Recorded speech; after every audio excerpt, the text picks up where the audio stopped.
What's going on, everybody? My name is Scott, and today I'm going to be going over my list of the top 5 most annoying heroes in Overwatch, as well as throwing in a few tips on what you can do to counter them. Now, I'm not going to be extra ranty in this video talking about certain heroes being OP or anything like that, and it's not the be-all end-all guide to countering. It's basically just going to be my opinion on the heroes that I played against that maybe want to smash my head against a wall. Now keep in mind, the game can vary greatly once you get into ranked and especially high level play, so some of the counter tips that I give are not going to work if you find yourself in that situation, but then again, if you're playing in high level, you already know how to counter these people. So if you have a list, or if you disagree with mine, then let me know who your top 5 most annoying Overwatch heroes are.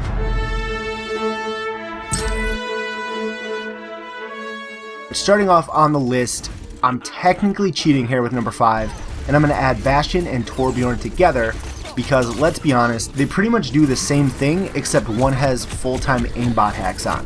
Now, Bastion gets a lot of flack about being OP on the internet. It's kind of funny because Jeff Kaplan, the game director, called it before the game even went into open beta. He was saying that he knows people are going to claim that Bastion is OP. And I don't know if it's just because I played against him in open beta where he had a giant shield covering him and you could only shoot him from behind, but I don't really have a problem with him now. He's pretty squishy. You just can't race in there and try to kill him unless you're a badass, because close range, Bastion, it doesn't mix. Same thing to an extent with Torbjorn. You jump around a little bit, you shoot him, he's taken care of, and then close range, his turret really isn't that big of a deal. The main issue with the turret is the fact that it locks on very fast and it has quite a bit of range. So instead of rushing in over and over and getting killed, take a step back, communicate with your team, and someone go Widow. Widowmaker is the bane of a turret's existence. Same thing with Hanzo. They're easy to counter from a distance. If you're getting wrecked, you walk around a corner, you run into a Bastion, switch up, go to Widowmaker, go to Hanzo, and you can pick them apart with 3 to 4 shots. Also, Pharah 76, they do a good job with ranged, but be prepared to jump in and out of cover. If you stand there, if you try to fly past the Bastion, past a turret, you're dead. So in and out of cover, there are no problems. Reaper also, if you want to wraith in, get behind the Bastion, take them out with 3 or 4 shots. Another great thing is playing Genji, doing your reflect in front of a Bastion, he completely kills himself by reflecting. Now, it's not going to work once people catch on that all they have to do is stop shooting, but in the meantime, early days of the game, get in there as Genji, deflect those shots, and then just emote. Number 4, Hanzo, or Spamzo as I like to call him. Now, Hanzo's really not that annoying of a character. I don't know if my annoyance comes from the fact that I just suck as him and I die to other players playing Hanzo way too much. Now, the scatter arrows, they absolutely infuriate me. They come out of nowhere, and apparently in closed beta they were supposed to remove the headshots from scatter arrows. I still have died multiple times with 250 health on Reaper, and just one hit, I'm dead. It's pretty obnoxious. Also, Hanzo, he has, his hitbox is the size of Tokyo. It's the biggest hitbox I've ever seen in my life. It's huge. All he has to do is pop in and out of cover, pop shots, spam arrows, hence the name Spamzo, and more than likely, you're going to die. Now, if you look at the clip I put at the end, that's insane. He literally hit something, the spam arrow bounced back into a cave at the strangest angles. Like, mathematicians can't even figure out the angles that arrow just went at, and it still killed me. Not to mention, whenever I hear it basically translates into I'm going to spam this big-ass dragon. I try to spin around and look for it, only to get nicked in the knee and die. So, Spamzo, number 4. Okay, so on to number 3, Roadhog. Now, I kind of feel like Roadhog has too much going for him. He has tank health, he can self-heal every 8 seconds, his chain has an insane hitbox, which also can get a one-hit kill on squishier heroes, or on somebody that doesn't have full health, and then his shotgun is deadly up close, as well as being able to whittle away large chunks of health at a distance. Now, as far as countering, Reaper is a Roadhog killer. Reaper is the tank killer in general. All you have to do is wraith out of the way of his chain, or even if he hits you and pulls you in, wraith as soon as you get let go, and depending on what amount of health you have, you can either try to take him on right there, If he doesn't have full health, 3 or 4 shots, you're going to take him down. Even if he does have full health, you can whittle away and then escape.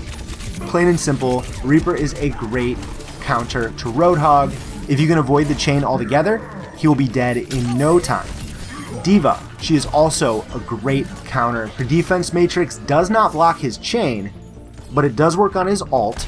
She can also use the boosters and knock him back, and then get up close, use her fusion cannons. Since they're more powerful, he will take damage really fast. Hopefully you can get enough health whittled away, so that by the time he's ready to self-heal, the 8-second regen for that, all you have to do is melee, hit him a couple more times, and he's done. So if you don't take him down after the first few seconds of battle, use your boosters and get out of there, because he's more than likely going to kill you. Surprisingly, Zenyatta is beastly against Roadhog due to the fact that his Orb of Discord deals 50% more damage to Roadhog. So all you have to do is pound away with your volley orbs and he will die fast. It's kind of crazy because Zenyatta is so squishy in most situations. If you get hit by his chain, Roadhog's chain, you're dead. There's no escaping that. But he's so slow that it's hard for him to get out of your line of sight to make the Discord Orb go away. So while you're at it, Zenyatta, he shoots his volley orbs really fast. Take that Roadhog down. Number 2. Now I didn't want to use the word overpowered in this list, but McCree is probably as close as it gets. When he isn't day drinking, watching old John Wayne movies, he's out ruining fun by flashbanging moms and everybody else he comes across like the filthy little cowboy he is. As someone who plays a lot of Reaper, this guy is my worst nightmare because he pretty much neutralizes me and there's absolutely nothing I can do about it. Sure, I can wraith through a flashbang, but if you don't see it coming and you wraith too early, then all he has to do is wait a few seconds, flashbang you, and you're instantly done. So depending on the skill of the McCree player, he's just a nightmare for Reapers. Your Reaper will destroy him up close, but it's not really a risk worth taking. I try to avoid McCrees as much as possible. Now my main problem with this guy is the fact that his flashbang, it can hardly be countered. And if you're playing any hero besides a tank, you're instantly dead in a few shots unless the player has terrible aim. So I also ran into some Mick COD tactic players that would camp in corners and throw flashes and then hammer you in the back like they're Thor's little cousin. And there's literally nothing you can do about it. It slows down the game, it's super obnoxious, and you feel helpless. Like I don't know how they would actually change it if, you know, you could at least, even though you can't shoot, you can spin around so that if you do have health left after he shoots at you 6 times, then you can actually take aim or something. It bugs me. I get it. I know the whole point of the game is to kill enemies and win, but it makes me want to smash my freaking hand in the car door. Now, even though McCree is a badass mofo, he's not invincible. Ranged heroes such as snipers, Pharah's Junkrats, 76, they all have an advantage, as long as they don't get too close. Bastion and Torbjorn, they can take them out pretty easily from close range, just due to the sheer power of their turrets. Unless McCree is skilled with his combat role, he can get away. Bastion can be flashbanged, Torbjorn can be flashbanged, but his sentry cannot. So if you're close range and you can avoid the flashbang or him sneaking up on you, he's easy to defeat for most heroes, but the real MVP in the Kill McCree Club is Genji, who can not only deflect the fan of the hammer, but the flashbang as well. So if you're a skilled Genji, go hunt McCree. He deserves it. You want to kill him, you know, do the dragon on McCree's face. Number 1, I think I'm not alone on this. Just going on Twitter, going on Reddit, everybody has a problem with this, but Mei. She looks sweet with her little librarian glasses, her ice climber's parka, but let's be honest, she is the goddamn devil. If she gets close to you, there's a pretty good chance you're getting frozen quicker than Walt Disney's dead body. Now between her frost stream and the icicles, Mei is a force to be reckoned with up close and at long range. She's basically death to most flankers unless you get the jump on her or she has low health. Now her frost stream can't be deflected by Genji or D.Va, and an unsuspecting tracer can be ice walled in and frozen before the cavalry even shows up. So your best bet to fight Mei up close is Reaper, and even this is still pretty obnoxious. He can put out so much damage at close range and then wraith away from the frost stream, reposition and finish her off, but he is pretty slow.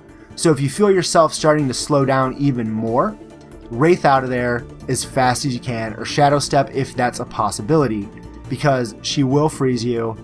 More than likely she'll do her little emote taunt, and then she'll shoot you right in the face, only to crush any hopes and dreams you have of having a good game, because Mei is Bae, she kills all day. I freaking hate Mei. Now Pharah also does a really good job against Mei because she could fly away if she even sees her getting close. She can use her concussive blast to get away, and then if Mei goes into cryo freeze once Pharah's been pot shotting her with even splash damage, the Pharah can be waiting for her when she comes out of that cryo freeze. Now Junkrat is another great option. He can use his mind to jump away if she gets too close. He can shoot grenades at enough of a distance that he doesn't really have to worry about the frost stream, and then he can also just lob grenades over the ice walls that she makes, hopefully bouncing off of a wall or something and causing some type of damage. But the absolute most fun part of countering Mei with Junkrat is throwing a trap down next to her when she goes into cryo freeze, popping a concussion mine on top of that, so as soon as she comes out, you set it and you just watch her fly away. So worst case scenario, if you're just getting wrecked by Mei, go Widow or Hanzo and pick her off from a distance, but be careful because depending on the skill of the player and their aim, you can easily get headshot from across the map with the icicles. So that's it for my top 5. Let me know in the comment section below, do you agree, disagree, who do you love, who do you hate, more than likely. It's gonna be Mei. Hit the like button if you enjoyed the video, subscribe for more Overwatch content in the future, and thanks for watching everybody, I really appreciate it. Until next time, take it easy, peace.